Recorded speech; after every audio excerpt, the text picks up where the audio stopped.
ലോകം ഇതുവരെ കണ്ടിട്ടില്ലാത്ത തരത്തിലുള്ള ഒരു മഹാദുരന്തത്തിന് മുനമ്പിലായിരുന്നു നമ്മളിപ്പോൾ നിൽക്കുന്നത്. ഏതാനും മണിക്കൂറുകൾക്ക് മുമ്പ് അന്താരാഷ്ട്ര മാധ്യമങ്ങളിൽ വന്ന ആ ഒരു വാർത്ത ലോകരാജ്യങ്ങളെ ഒന്നടങ്കം ഞെട്ടിച്ചിരിക്കുകയാണ്. ഒടുവിൽ അത് സംഭവിച്ചിരിക്കുന്നു. ഒരു വശത്ത് ലോകത്തെ മുഴുവൻ നിശ്ചലമാക്കാൻ പോകുന്നൊരു സമാധാന ചർച്ചയുടെ അണിയറ നീക്കങ്ങൾ, മറുവശത്ത് ലോക സമ്പദ് വ്യവസ്ഥയുടെ ജീവനാഡിയായ ഹോർമൂസ് കടലിടുക്ക് ഇറാൻ പൂർണ്ണമായും ഉപരോധിച്ചിരിക്കുന്നു. അതെ, അമേരിക്കയും ഇറാനും തമ്മിൽ പതിറ്റാണ്ടുകളായി നിലനിൽക്കുന്ന യുദ്ധം ശാശ്വതമായി അവസാനിപ്പിക്കാൻ സ്വിറ്റ്സർലൻഡിൽ രഹസ്യ ചർച്ചകൾ ആരംഭിച്ച അതേ നിമിഷം തന്നെ മിഡിൽ ഈസ്റ്റിൽ യുദ്ധത്തിന്റെ കറുത്ത മേഘങ്ങൾ കൂടുതൽ ശക്തമാവുകയാണ്. ഡൊണാൾഡ് ട്രംപും ഇറാൻ പ്രസിഡന്റ് മഹ്മൂദ് പെസഷ്കിയാനും ഒപ്പുവെച്ച ആ 14 ഇന കരാറിന് ഇപ്പോൾ എന്താ സംഭവിച്ചത്? ഇസ്രായേലിന്റെ അടുത്ത നീക്കം എന്താണ്? ലോകം കാതോർക്കുന്ന ആ രഹസ്യ ചർച്ചകളുടെ വിചിത്രമായ ഉള്ളറകളിലേക്ക് നമുക്ക് കടക്കാം. യൂറോപ്പിന്റെ ഹൃദയഭാഗമായ സ്വിറ്റ്സർലൻഡിൽ ഇപ്പോൾ നടക്കുന്നത് കേവലം ഒരു ചർച്ചയല്ല. മൂന്നാം ലോക മഹായുദ്ധത്തിലേക്ക് കാര്യങ്ങൾ എത്താതിരിക്കാനുള്ള ലോകശക്തികളുടെ അവസാനവട്ട പോരാട്ടമാണ്. ഈ ചർച്ചയ്ക്ക് പിന്നിൽ പ്രവർത്തിക്കുന്നത് ആരാണെന്നറിയോ? ഖത്തർ വിദേശകാര്യ മന്ത്രാലയമാണ്. ഈ ഞെട്ടിക്കുന്ന വിവരം പുറത്തുവിട്ടതിന് തൊട്ടു പിന്നാലെ തന്നെ പല ചർച്ചകളുണ്ടായി. ചർച്ചയിൽ പങ്കെടുക്കുന്നത് 4 പ്രധാന രാജ്യങ്ങളാണ്. അത്ഭുതം എന്ന് പറയട്ടെ, അമേരിക്കയുടെയും ഇറാന്റെയും ഉയർന്ന പ്രതിനിധികൾ ചരിത്രത്തിൽ ആദ്യമായി മുഖാമുഖം ഇരുന്ന് സംസാരിക്കുന്നു. ഇതിന് മധ്യസ്ഥത വഹിക്കുന്നത് ഖത്തറും പാകിസ്ഥാനും. ഇതിന്റെ പശ്ചാത്തലം നമ്മൾ പരിശോധിക്കണം. ഈ ചർച്ചയ്ക്ക് തൊട്ടു മുമ്പ് പാകിസ്ഥാൻ പ്രധാനമന്ത്രി ഷഹബാസ് ഷെരീഫ് അമേരിക്കൻ വിദേശകാര്യ സെക്രട്ടറി JD വാൻസുമായി അതിരഹസ്യമായി കൂടിക്കാഴ്ച നടത്തിയിരുന്നു. തൊട്ടു പിന്നാലെ ഖത്തറിന്റെ നയതന്ത്രജ്ഞർ ഇറാന്റെ കരുത്തനായ വിദേശകാര്യമന്ത്രി അരാക്ചിയുമായും ചർച്ച നടത്തി. ലക്ഷ്യം ഒന്ന് മാത്രമേ ഉള്ളൂ: അമേരിക്കൻ പ്രസിഡന്റ് ഡൊണാൾഡ് ട്രംപും ഇറാൻ പ്രസിഡന്റ് മഹ്മൂദ് പെസഷ്കിയാനും തമ്മിൽ ഒപ്പുവെച്ച ആ ചരിത്രപരമായ 14 ഇന ധാരണാപത്രം എങ്ങനെയെങ്കിലും ഒന്ന് ധാരണയാക്കുക, അല്ലെങ്കിൽ ഒന്ന് യാഥാർത്ഥ്യമാക്കുക. എന്നാൽ കാര്യങ്ങൾ വിചാരിച്ചത്ര എളുപ്പമായിരുന്നില്ല. സമാധാനത്തിന്റെ മേശപ്പുറത്ത് ചർച്ചകൾ പുരോഗമിക്കുമ്പോഴും അതിർത്തികളിൽ തോക്കുകൾ ഗർജിക്കുകയാണ്. ഇനി നമ്മൾ ചിന്തിക്കേണ്ടത്, സ്വിറ്റ്സർലൻഡിൽ ചർച്ച നടക്കുമ്പോൾ തന്നെ ഇറാൻ എന്തിനാണ് പെട്ടെന്നൊരു യുദ്ധപ്രഖ്യാപനത്തിന്റെ സ്വരത്തിൽ ഹോർമൂസ് പാത അടച്ചുപൂട്ടിയത്? ആരാണ് ഈ കഥയിൽ ഏറ്റവും വലിയ സസ്പെൻസ്? ലോകത്തിലെ എണ്ണക്കടത്തിന്റെ 1/3 നടക്കുന്നത് ഹോർമൂസ് കടലിടുക്ക് വഴിയാണ്. ഈ പാത അടച്ച ഏതാനും ദിവസങ്ങൾക്കുള്ളിൽ തന്നെ ലോകത്ത് ഇന്ധനവില കുതിച്ചുയരും. കാര്യങ്ങളൊക്കെ തകിടം മറിയും.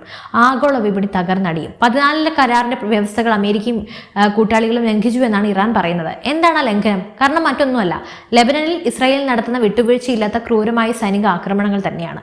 ഇറാന്റെ പിന്തുണയുള്ള ഹിസ്ബുള്ളയുമായി തകർക്കാൻ ഇസ്രായേൽ ലെബനനിൽ ആക്രമണം തുടരുന്നു. ഇസ്രായേലിന്റെ ഈ നീക്കത്തിന് പിന്നിൽ അമേരിക്കയുടെ മൗനാനുവാദം ഉണ്ടെന്ന് ഇറാൻ വിശ്വസിക്കുന്നുണ്ട്. ഇസ്രായേൽ പ്രതിരോധ മന്ത്രി ഇസ്രായേൽ കെറ്റ്സ് പരസ്യമായി പ്രഖ്യാപിച്ചു കഴിഞ്ഞു: ലെബനനിലെ ഹിസ്ബുള്ളയെ വേരോടെ പിഴുതെറിയാൻ ഞങ്ങളുടെ സൈന്യത്തിന് യാതൊരു നിയന്ത്രണവുമില്ല, ഞങ്ങളത് തുടരുമെന്ന്. ഇസ്രായേലിന്റെ ഈ വെല്ലുവിളിയാണ് ചർച്ചകൾക്കിടയിലും ഹോർമൂസ് പാത ഉപരോധിക്കാൻ ഇറാനെ പ്രേരിപ്പിച്ചത്. ഇത് വെറും ഒരു ഭീഷണിയല്ല, ലോകത്തിന്റെ സാമ്പത്തിക നട്ടെല്ലൊടിക്കുന്ന ഇറാന്റെ തന്ത്രപരമായ നീക്കമാണ്. ഈ നാടകീയമായ സംഭവങ്ങൾക്കിടയിൽ ആരും ശ്രദ്ധിക്കാതെ പോകുന്നൊരു മറ്റൊരു വലിയ സാമ്പത്തിക യുദ്ധം കൂടിയുണ്ട്. $600 കോടി രഹസ്യമാണ്. ഇറാന്റെ എണ്ണ വിൽപ്പനയിലൂടെ ലഭിച്ച ദക്ഷിണ കൊറിയ വർഷങ്ങളായി മരവിപ്പിച്ച് നിർത്തിയിരുന്ന ഇറാന്റെ സ്വന്തം പണമാണിത്. ദക്ഷിണ കൊറിയ ഈ തുക വിട്ടുകൊടുത്തെങ്കിലും നിലവിൽ അത് കിടക്കുന്നത് ഖത്തറിലെ സെൻട്രൽ ബാങ്കിലാണ്. അമേരിക്കയുടെ കർശന നിർദ്ദേശപ്രകാരം ഖത്തർ ഈ തുക ഇറാന് കൈമാറാതെ ലോക്ക് ചെയ്ത് വെച്ചിരിക്കുകയായിരുന്നു. വെടിനിർത്തൽ ചർച്ചകളുടെ തുടക്കത്തിൽ ഈ $600 കോടി വിട്ടുകൊടുക്കാമെന്ന് അമേരിക്ക സമ്മതിച്ചിരുന്നതുമാണ്. ഇറാൻ പ്രസിഡന്റ് മഹ്മൂദ് പെസഷ്കിയാൻ തന്റെ ജനങ്ങൾക്ക് നൽകിയ പ്രധാന ഉറപ്പും ഇതുതന്നെയായിരുന്നു. എന്നാൽ ഇപ്പോഴും ആ പണം ഇറാന്റെ കയ്യിൽ എത്തിയിട്ടില്ല. ഈ തുക വിട്ടുകിട്ടാതെ തങ്ങൾ ഒരു അടി പോലും പിന്നോട്ടില്ലെന്ന നിലപാടിലാണ് ഇറാൻ. അതായത്, ഒരു വശത്ത് പണത്തിന്റെ കിലുക്കം, മറുപുറത്ത് യുദ്ധത്തിന്റെ ഭീഷണി. സ്വിറ്റ്സർലൻഡിൽ 4 രാജ്യങ്ങൾ ചർച്ച ചെയ്യുമ്പോൾ ഇപ്പുറത്ത് ഈജിപ്തിലെ കെയ്റോയിൽ മറ്റൊരു അടിയന്തര സമാന്തര യോഗവും നടക്കുന്നുണ്ട്. ലോകത്തിലെ പ്രമുഖ മുസ്ലിം ശക്തികളായ പാകിസ്ഥാൻ, സൗദി അറേബ്യ, ഈജിപ്ത്, തുർക്കി എന്നീ രാജ്യങ്ങളുടെ വിദേശകാര്യ മന്ത്രിമാരാണ് അവിടെ ഒത്തുകൂടിയിരിക്കുന്നത്. ട്രംപും പെസഷ്കിയാനും ഒപ്പിട്ട ധാരണാപത്രം മിഡിൽ ഈസ്റ്റിൽ എന്ത് മാറ്റം ഉണ്ടാക്കും എന്നാണ് അവർ ചർച്ച ചെയ്യുന്നത്. എന്നാൽ ഈ സമാധാന ശ്രമങ്ങൾക്കെല്ലാം തടസ്സമായി നിൽക്കുന്നത് ഇസ്രായേലിന്റെ കടുത്ത നിലപാടുകളാണ്. ഫലസ്തീനിലും ലെബനനിലും ചോരപ്പുഴ ഒഴുകുകയാണ്. ഈ ചർച്ചകൾ പുരോഗമിക്കുമ്പോൾ തന്നെയാണ് തെക്കൻ ഗാസയിലെ ഖാൻ യൂനിസിൽ ഇസ്രായേൽ യുദ്ധവിമാനങ്ങൾ വീണ്ടും ബോംബുകൾ വർഷിച്ചത്. 2 ഫലസ്തീനികളാണ് അവിടെ തന്നെ കൊല്ലപ്പെട്ടത്. പ്രായമായവരും കുട്ടികളും അടക്കം നിരവധി പേർക്ക് മാരകമായി പരിക്കേറ്റു. ഖാൻ യൂനിസിലെ ഈ ചോരമണം സ്വിറ്റ്സർലൻഡിലെ ചർച്ചകളിൽ പ്രതിഫലിക്കാതിരിക്കില്ല. ഇസ്രായേലിന്റെ ഓരോ ആക്രമണവും അമേരിക്കയും ഇറാനും തമ്മിലുള്ള സമാധാന കരാറിന്റെ ആയുസ് കുറയ്ക്കുകയാണ് ചെയ്യുന്നത്. ഖത്തർ വിദേശകാര്യ മന്ത്രാലയം ഇപ്പോൾ പുറത്തുവിട്ട ഏറ്റവും പുതിയ റിപ്പോർട്ട് പ്രകാരം സാങ്കേതിക വിദഗ്ധരുടെ ഒരു പ്രത്യേക സമിതിക്ക് രൂപം നൽകിയിട്ടുണ്ട്.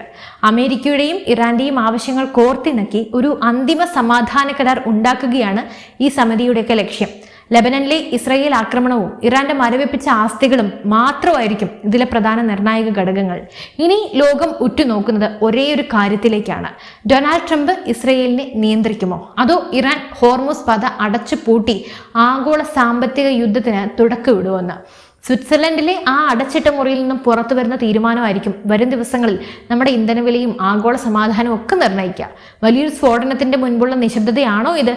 എന്തായാലും നിങ്ങളുടെ അഭിപ്രായങ്ങൾ താഴെ കമന്റ് ചെയ്യൂ. മിഡിൽ ഈസ്റ്റിലെ ഈ ചോരക്കളിക്ക് ഒരു അന്ത്യം ഉണ്ടാകുമോ, അതോ ലോകം മറ്റൊരു വലിയ യുദ്ധത്തിലേക്ക് വഴിമാറുമോ? കൂടുതൽ വാർത്തകൾക്കും വിശകലനങ്ങൾക്കുമായി നമ്മുടെ ചാനൽ ഇപ്പം തന്നെ സബ്സ്ക്രൈബ് ചെയ്യുക. മറ്റൊരു വിഷയമായി വീണ്ടും കാണാം. News desk IBN Malayalam.